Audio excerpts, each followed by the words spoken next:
Welcome into the EMAW Online 2-minute drill. Mason Voth, Alec, Busse here with you at Amon G. Carter Stadium, where the Wildcats fall 38-28 to TCU. There's really only one storyline that needs to be talked about tonight, and that's the injuries. The Wildcats seemed like they had tons of guys go down. They did. Adrian Martinez was done after the first series. That's a lingering knee issue that's going to have to be monitored. Deuce Vaughn was limited early on. He played fine, though. You also then dealt with a ton of other guys. Ben Sinnott had an arm injury. Julius Brents missed time in the game. Daniel Green got ruled out for the game. Josh Hayes got ruled out for the game. And I'm sure I'm leaving some guys off there. Eli Huggins came to the press conference with his right knee wrapped in ice. So, I mean, the Wildcats, that first half was great for them. They showed some serious resiliency. It was a great game plan. But do you fault them for how the second half played out when all that goes down? No, I don't think you can really fault them for the struggles they had in the second half. I think the thing you can fault is just where the depth of this team is at right now. I think you kind of see some of the struggles that K-State faces in recruiting when it comes to where they finish in their classes. They finish a lot of times in the 50s or the higher 40s, right? Like, it's really hard to rely on those kids to play and contribute at a high level when they're freshmen and they're sophomores. I mean, you can rely on those kids when you've developed them and they're in your culture and they're in your program for 3-4 years.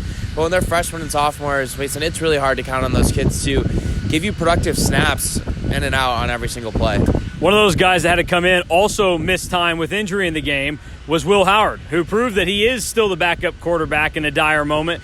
And Will Howard was nails the entire first half that he was in the game. He was making throws. He was aggressive. He did everything right. And it wasn't until he was hurt late in the game and he was forced to try and make a play and some things broke down that he made a mistake. And I don't even fault him for that. So Will Howard deserves a ton of credit for how he played in this game. And he was really good after the game, too, especially talking about his relationship with Adrian Martinez. What'd you think of Will Howard? Your first time seeing him in person. I'm sure you were concerned because you've heard so many wild things about the Will Howard experience. Yeah, I thought he came in and he just played his game. Wasn't afraid to throw the ball downfield. He had a ton of really big throws. In his first 3 drives, K-State scored a touchdown on all 3 of those, and I think they had a 3-and-out or a shorter drive. And then they come back and they get another touchdown, and that's a long touchdown run for Deuce Vaughn. So 4 touchdowns on his first 4 or 5 drives of the game. That's huge, but he also just played with a lot of conviction. He wasn't afraid to throw the ball down the field. He wasn't afraid to maybe throw the ball in a tight window, and it worked out for him. It worked out for K-State, and that's big because I think it gives them some confidence in the throwing game.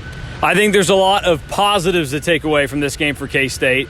There are negatives, injuries. Chris Tennant kicking still a big concern after tonight where he missed 2 that could have kept the game a little bit tighter. But the Wildcats do still control their own destiny. And in my eyes, if they can get healthy enough and then not deal with a wild game like this again, they're capable of handling Oklahoma State next week. And I truly believe that when they're at close enough to full strength, they are one of the top 3 teams in this league.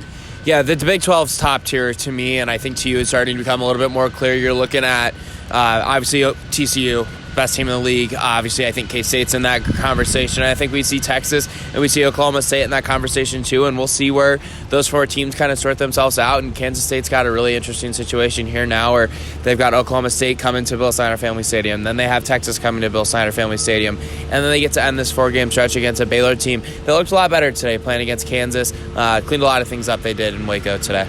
Well, this was supposed to be the 2-minute drill. It's more like the 2-minute and change drill, but there was a lot to get to from tonight's game. We'll have a full recap in the post-game podcast coming your way tomorrow.